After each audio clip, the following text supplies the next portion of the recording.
கிறிஸ்துவுக்குள் பிரியமானவர்களே, இந்த நாளிலேயும் கூட கர்த்தர் நம்மோடு பேசின ஒரு வார்த்தை 1 நாளாகமத்தின் புஸ்தகம் அதோடைய 4வது அதிகாரம் அதோடைய 10வது வசனத்தை நான் வாசிக்கும் பொழுது, ஒரு அருமையான ஒரு ஜெபத்தை நாம் பார்க்க முடியும். யாருடைய ஜெபம் என்றால் யாபேஸ்.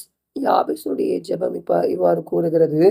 யாபேஸ் இஸ்ரவேலின் தேவனை நோக்கி, தேவரீர் என்னை ஆசீர்வதித்து என் எல்லையை பெரிதாக்கி உமது கரம் என்னோடு இருந்து தீங்கு என்னை துக்கப்படுத்தாதபடிக்கு அதற்கு என்னை விலக்கி காத்தருளும் என்று வேண்டிக் கொண்டான். அவன் வேண்டிக் கொண்டதை தேவன் அருளினார். இந்த யாபேஸ் இந்த யாபேசு குறித்து நாம் பார்க்கும் பொழுது, அதுக்கு முந்தின வசனத்துல நாம் வாசித்தோம் என்றால், யாபேஸ் தன் சகோதரரை பார்க்கிலும் கனம் பெற்றவனாயிருந்தான். அவன் தாய் நான் துக்கத்தோடு அவனை பெற்றேன் என்று சொல்லி அவனுக்கு யாபேஸ் என்று பெயரிட்டாள்.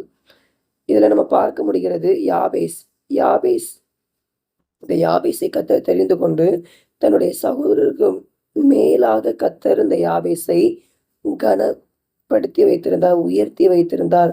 இந்த உயர்வான இடத்திலையும் கூட இந்த யாபேஸ் ஒரு அருமையான ஒரு வேண்டுதல், ஒரு விண்ணப்பத்தை கர்த்தருக்கு நேராக அவர் ஒரு அருமையான ஒரு ஜெபத்தை செய்கிறதை நாம் பார்க்க முடிகிறது. என்ன ஜெபம் என்றால், என்னை முதலாவது நீர் ஆசீர்வதிக்க வேண்டும் என்று சொல்லி இந்த யாபேஸ் தன்னுடைய ஜெபத்திலே கூறுகிறார். அதே போல நம்மளுடைய வாழ்க்கையிலையும் ஆசீர்வாதங்கள் தடைப்பட்டு இருக்கிறதா? நம்மளுடைய வீடு கட்டுகிற காரியங்கள் தடைப்பட்டு இருக்கிறதா? நமக்கு விரோதமாக, நம்முடைய ஆவிக்குரிய வாழ்க்கைக்கு விரோதமாக பிசாசன் தீமையான காரியங்களை கொண்டு வருகிறானா?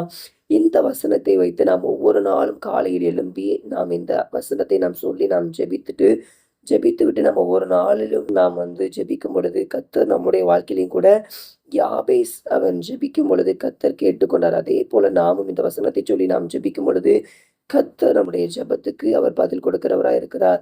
ஆகவே நீங்க சோர்ந்து போகாதீங்க, கலங்காதீங்க. கர்த்தர் நம்ம ஒவ்வொரு நாளும் அவர் ஆசீர்வதிக்க அவர் வல்லமை உள்ளவராய் இருக்கிறார். இப்பொழுது நாம் ஜெபிக்கலாமா? நேசிக்கிற நல்ல தகப்பனே, யாபேசை ஆண்டவரை ஒரு சகோதரரை பார்க்கலும் நீர்க்கான ஆண்டவரை கனப்படுத்தி வைத்திருந்தீர். அதற்காக உமக்கு ஸ்தோத்திரம்.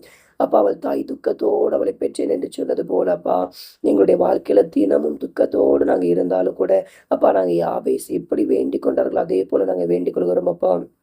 தேவரீர் எங்களை ஆசீர்வதிங்க அப்பா, எங்களுடைய எல்லையை பெரிதாக்குங்க ஆண்டவரே. உமது கரம் எங்களோடு இருந்து அப்பா, தீங்கு எங்களை துக்கப்படுத்தாதபடிக்கு அதற்கு எங்களை ஒவ்வொரு நாளும் விலக்கி நீர் காத்துக்கொள்ள வேண்டும் என்று ஜெபிக்கிறோம்.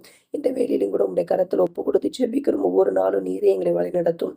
இயேசு கிறிஸ்துவின் நாமத்தில் ஜெபிக்கிறோம் பிதாவே, ஆமென்.